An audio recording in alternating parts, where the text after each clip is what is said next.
Assalamualaikum warahmatullahi wabarakatuh. Saya Septi Azahra. Di sini sedikit menyampaikan artikel tentang pentingnya pendidikan anak usia dini bagi tumbuh kembang anak.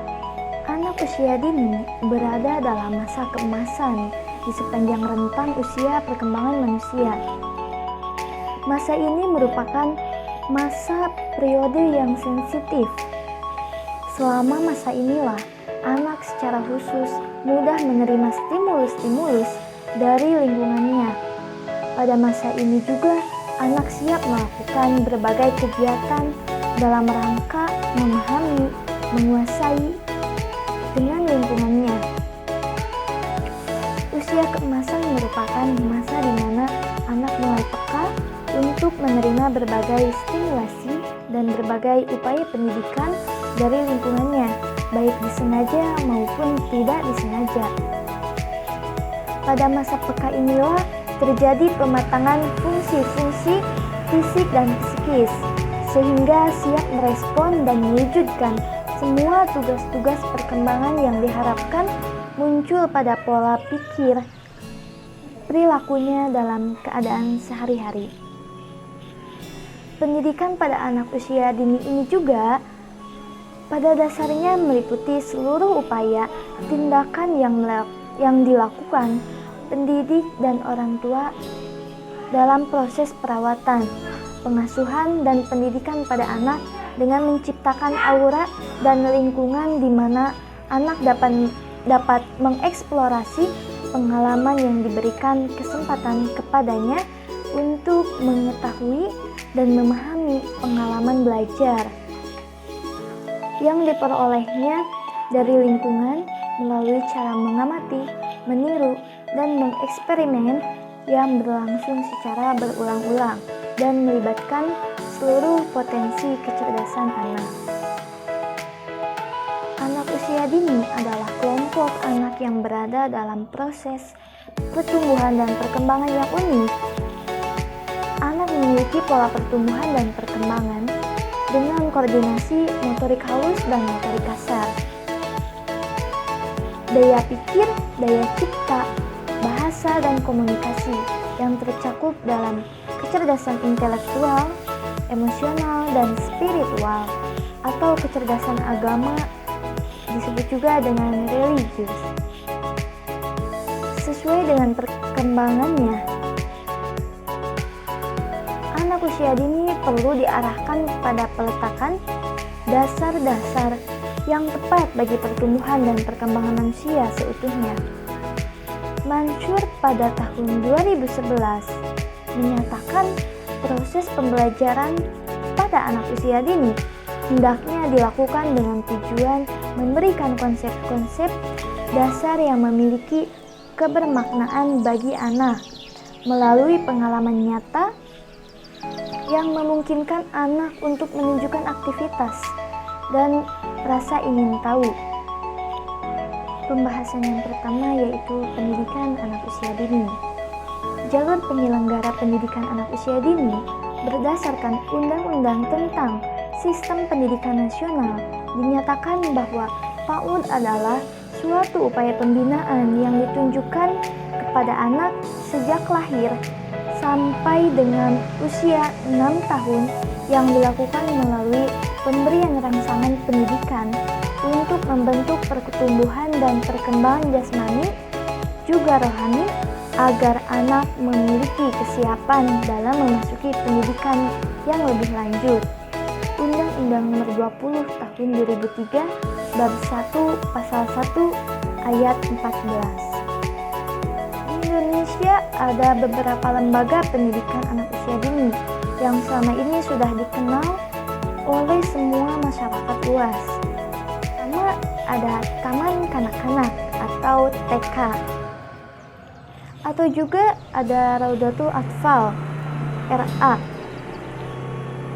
TK atau RA merupakan bentuk satuan pendidikan bagi anak usia dini pada jalur formal yang menyelenggarakan pendidikan bagi anak usia 4 sampai 6 tahun yang terbagi menjadi 2 kelompok.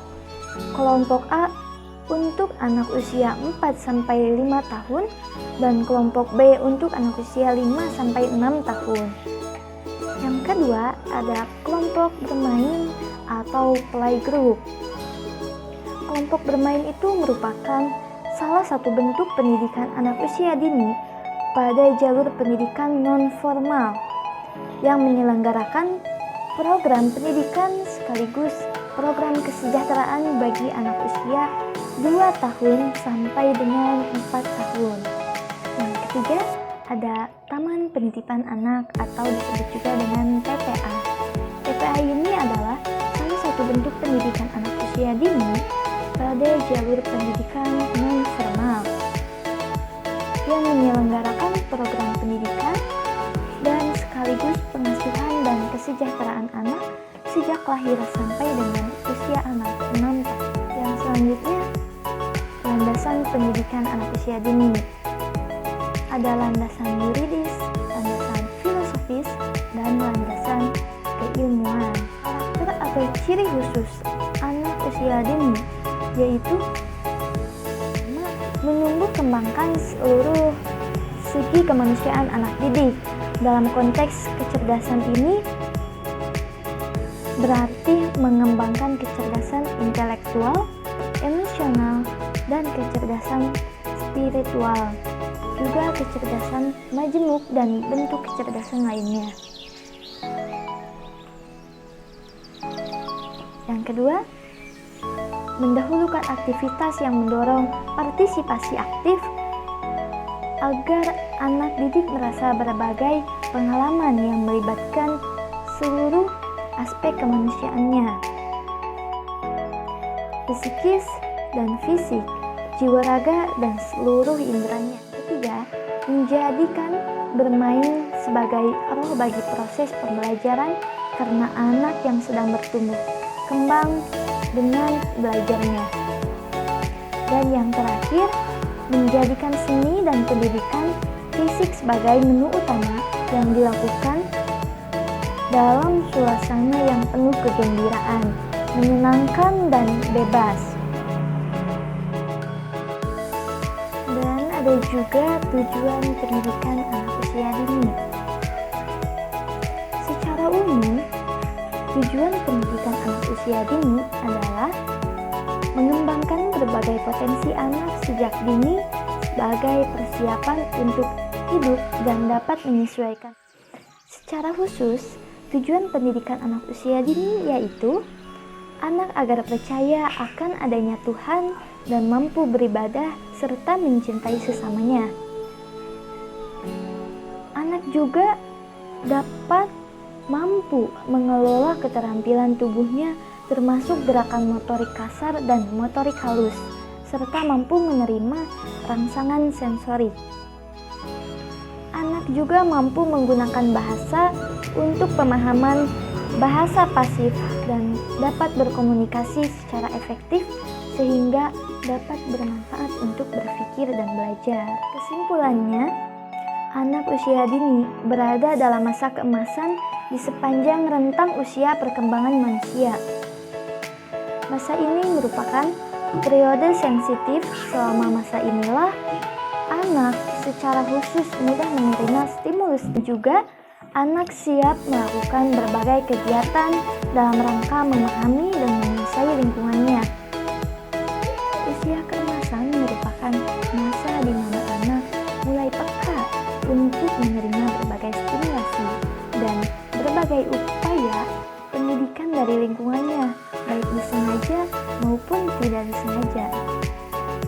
Pendidikan pada anak usia dini pada dasarnya meliputi seluruh upaya dan tindakan yang dilakukan pendidik dan orang tua dalam proses perawatan, pengasuhan, dan pendidikan pada anak dengan menciptakan aura dan lingkungan di mana anak dapat mengeksplorasi pengalaman yang memberikan kesempatan kepadanya untuk mengetahui dan memahami pengalaman belajar yang diperolehnya melalui cara mengamati, meniru, dan bereksperimen yang berlangsung secara berulang-ulang dan melibatkan seluruh potensi dan kecerdasan anak.